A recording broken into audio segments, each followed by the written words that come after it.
கடந்த 10ஆம் தேதி சென்னை கிருகம்பாக்கத்துல உள்ள ஆஞ்சநேயர் கோவில்ல தம்பிராமையா அவர்களுடைய மகன் உமாபதிக்கும் ஆக்டர் அர்ஜுன் அவர்களுடைய மகள் ஐஸ்வர்யாக்கும் திரைப்பிரபலங்கள் சூழ திருமணம் நடந்து முடிஞ்சது.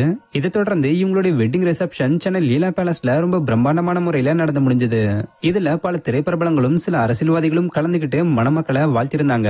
அதுக்கப்புறம் ரீசெண்டா பார்ட்டி ஒண்ணு நடந்தது. அதுல உமாபதியும் ஐஸ்வர்யாவும் பயங்கரமா டான்ஸ் ஆடுற மாதிரியான போட்டோஸ் எல்லாம் ஷேர் பண்ணப்பட்டு அந்த போட்டோஸ் வைரலும் ஆச்சு. இந்த நிலையில அந்த பார்ட்டில ஆக்டர் அர்ஜுனோட 2வது மகளான அஞ்சனாவும் செமையா டான்ஸ் ஆடி இருக்காங்க போல. சோ அப்ப எடுக்கப்பட்ட போட்டோஸ ரீசெண்டா அஞ்சனா தன்னோட இன்ஸ்டாகிராம் பேஜ்ல ஷேர் பண்ணிருக்காங்க. அதுல அஞ்சனா அக்காக்கு கல்யாணம் ஆனதை நினைச்சு ரொம்ப சந்தோஷப்பட்டு டான்ஸ் ஆடி இருக்காங்க. கூடவே ஆக்டர் அர்ஜுனும் அவருடைய மனைவி நிவேதிதாவும் டான்ஸ் ஆடி இருக்காங்க.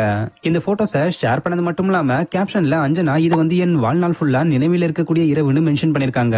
சோ இந்த போட்டோஸ் இப்ப பலராலையும் ரசிக்கப்பட்டுக்கிட்டு வருது.